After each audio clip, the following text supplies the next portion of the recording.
Hi viewers, welcome to this channel.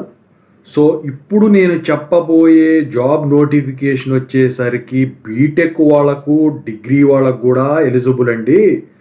So అది ఏంటంటే railway recruitment board వాళ్ళ job. ఇది రైల్వే శాఖలో సంబంధించిన సెక్షన్ కంట్రోలర్ అనే పోస్ట్ అనమాట. సో దీనికి నోటిఫికేషన్ రిలీజ్ చేశారు. సో ఇప్పుడు ఏ డేట్ వరకు ఉంది, ఏ ఏజ్ వరకు ఉంది, ఏ క్వాలిఫికేషన్ వరకు ఉంది, ఎలా అప్లై చేయాలి, దీని గురించి ఇప్పుడు నేను చెప్తానండి. ఖచ్చితంగా ఈ ఛానల్ సబ్స్క్రైబ్ చేసుకోండి, మీకు ఉపయోగపడుతుంది.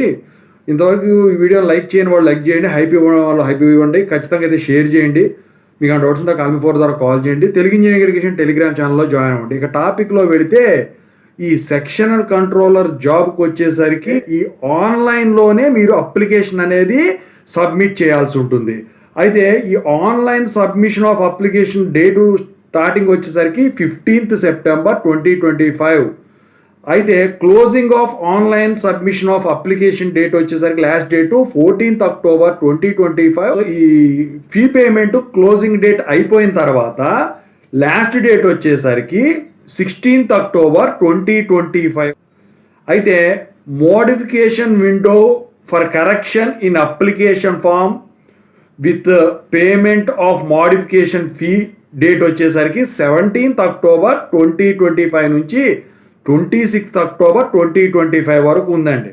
So dates during which eligible candidates must provided their scribe details in the application portal వచ్చేసరికి 27th October 2025 నుంచి 31st October 2025 వరకు అనమాట. ఇక ఆన్లైన్ అప్లికేషన్స్ మాత్రమే వీళ్ళు ఎలౌ చేస్తూ ఉన్నారు ఈ సెక్షనల్ కంట్రోల్కి. అయితే ఇందుట్లో ఈ సెక్షనల్ కంట్రోలర్లో వచ్చేసరికి లెవెల్ వచ్చేసరికి ఏంటంటే 7th CPC 6 అండి. ఓకేనా. ఇనీషియల్ పేమెంట్ వచ్చేసరికి 35,400. ఇక వచ్చేసరికి ఏజ్ లిమిట్ ఏంటంటే 20 years మినిమం నుంచి 33 years మ్యాక్సిమం. అది కూడా ఎప్పటి వరకు, 1st January 2026 వరకు అనమాట. అయితే టోటల్ వేకెన్సీస్ ఎన్ని ఉన్నాయి? 368, 368 వేకెన్సీస్ ఉన్నాయండి. అయితే రిజర్వేషన్స్ వచ్చేసరికి SC, ST, OBC, EWS, XSM, PWBD and relaxation in each age. ఒకదానికన్నా ఎక్కువ అప్లికేషన్లు కనుక RRB దానికి కనుక సేమ్ క్యాండిడేట్ కనుక అప్లై చేసినట్టయితే అది రిజెక్ట్ చేయటం జరుగుతుంది అని చెప్పారు.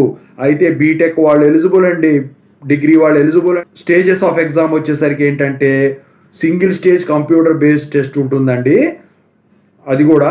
ఓకేనా. అయితే ఆ తర్వాత DV అంటే డాక్యుమెంట్ వెరిఫికేషన్ ఉంటుందండి. ఆ తర్వాత మెడికల్ ఎగ్జామినేషన్ ఉంటుందండి. ఇక ఆ తర్వాత కాల్ లెటర్స్, క్యాండిడేట్స్ ఎవరైతే సెలెక్ట్ అయ్యారో వాళ్ళు ఆ కాల్ లెటర్స్ అనేది డౌన్లోడ్ చేసుకోవాల్సి ఉంటుంది, ఈ కాల్ లెటర్స్. ఓకేనా. నెగిటివ్ మార్కింగ్ ఉంటుందండి.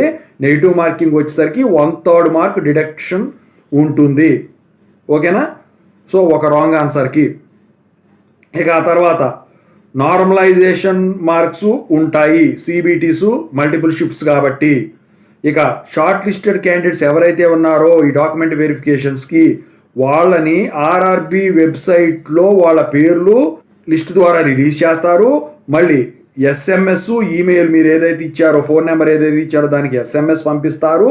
కాల్ లెటర్స్ అనేవి మీరు డౌన్లోడ్ చేసుకోవచ్చు డాక్యుమెంట్ వెరిఫికేషన్గా అపీర్ అవ్వడానికి. ఓకేనా. షార్ట్ లిస్టెడ్ క్యాండిడేట్స్కి ఇవన్నీ కూడా జరుగుతాయి. ఓవరాల్గా ఇదండి. సో మీకు నోటిఫికేషన్ వచ్చేసరికి ఎంటైర్ది టెలిగ్రామ్ గ్రూప్లో షేర్ చేస్తానండి. ఖచ్చితంగా అయితే మీరు చూసుకోండి.